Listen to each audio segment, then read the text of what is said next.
Ses livres sur les grands chefs de la mafia de la cocaïne courent les rues. Depuis le début de la guerre, les Colombiens s'interrogent sur la personnalité du Mexicain et celle de Pablo Escobar. Lui, il symbolise le fait que nous, les Colombiens, nous sommes astucieux et tout le contraire d'une bande d'imbéciles. Mais il arrive aussi à d'autres d'avouer qu'ils ne sont pas loin d'approuver ceux qui trafiquent. Si on me disait maintenant de semer ces petites feuilles qu'on appelle la coca, je le ferais, parce qu'économiquement, je suis à l'agonie. Ces livres alimentent la légende. Ici pourtant, à Medellín, c'est bien vrai, Pablo Escobar a fait construire tout un barrio, 400 logements, rudimentaires mais solides, presque confortables. Et il les a offerts aux plus déshérités. Il a fait ce qu'aucun gouvernement n'a fait pour les pauvres. Pour nous, Pablo a été un père. Après le choix des États-Unis annonçant l'illégalité de l'utilisation de produits comme l'opium et la feuille de coca à des fins non thérapeutiques, c'est au tour du Mexique en 1920 d'interdire officiellement la production et la vente de marijuana et d'opium en 1926. Le pavo, qui est une fleur, était cultivé légalement et principalement dans le nord-ouest du Mexique, dans les États de Sonora, Sinaloa, Chihuahua et Durango avant son interdiction. Pendant la Seconde Guerre mondiale, les États-Unis présentent un manque de morphine considérable pour soigner ses troupes. La route d'importation de l'Asie étant coupée par la guerre, le président Roosevelt demande au consul général mexicain de relancer la culture du pavot dans son pays pour fabriquer cette morphine dont l'armée a besoin. En se résignant au fait que la culture du pavot sera de nouveau interdite à la fin de la guerre, certains cultivateurs profitent du moment opportun pour implanter des exploitations de ces plantes en toute illégalité afin de ne pas se retrouver sur la sellette le moment venu. Mais alors, comment se développe le narcotrafic en Amérique ? Voyons tout d'abord la guerre entre les narcotrafiquants et les gouvernements. En 1960, la guerre contre la drogue devient la priorité de la Maison-Blanche, en raison principalement de la contestation de l'opinion publique américaine sur l'intervention des troupes US au Vietnam. De par cette volonté de remporter cette guerre contre les narcotrafiquants, la Maison-Blanche lance en 1969 l'opération Intercept, avec pour objectif d'empêcher toute importation de cannabis sur le sol américain, en renforçant la sécurité et les contrôles à la frontière mexico-américaine. C'est durant cette décennie que les trafiquants mexicains comme Félix Gallardo, Luciano Reynosa Pérez et Pedro Avilés Pérez, originaires d'Espagne et du Sinaloa au Mexique, s'imposent comme intermédiaires dans les filières de cocaïne issues de Colombie. Félix Gallardo et Luciano Pérez travaillent notamment avec le cartel de Medellín du célèbre Pablo Escobar. Le gouvernement américain est alors dépassé par l'ingéniosité des narcotrafiquants pour cacher d'importantes quantités de drogue, principalement de la cocaïne et de la marijuana, et réussit à faire passer des kilos de drogue sur le sol américain par jour. C'est alors le jackpot pour ces derniers.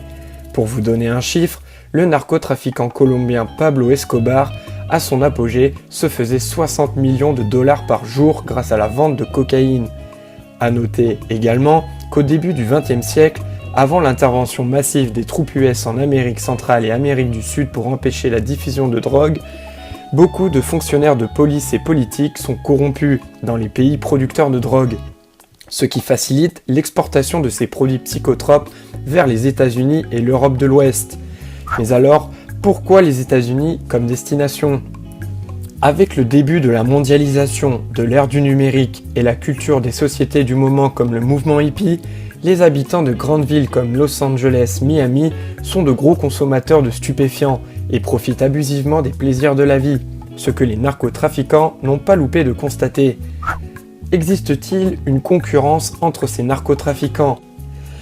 Malgré le fait qu'ils soient tous du même côté, il existe bel et bien une guerre entre ces trafiquants de drogue. Ces derniers se réunissent sous forme de cartels, comme le cartel du Sinaloa, dirigé par le célèbre El Chapo, des organisations criminelles développées avec un principal objectif, promouvoir et contrôler les opérations de trafic de drogue. Cette guerre de gang a pour enjeu de contrôler les villes américaines les plus importantes en termes de consommation de produits stupéfiants afin de générer le plus de bénéfices possible. C'est ainsi pourquoi les villes américaines sont si primées par les narcotrafiquants. On peut, pour illustrer le propos, prendre l'exemple du cartel de Medellín et celui de Cali en Colombie pour obtenir le monopole de la vente de drogue à Miami et à Los Angeles. Mais avec la lutte des gouvernements contre le trafic de drogue et cette guerre de gangs, allons-nous pour autant vers un déclin du narcotrafic ? La fin du XXe siècle marque un début de faiblesse pour les narcotrafiquants, avec deux événements majeurs.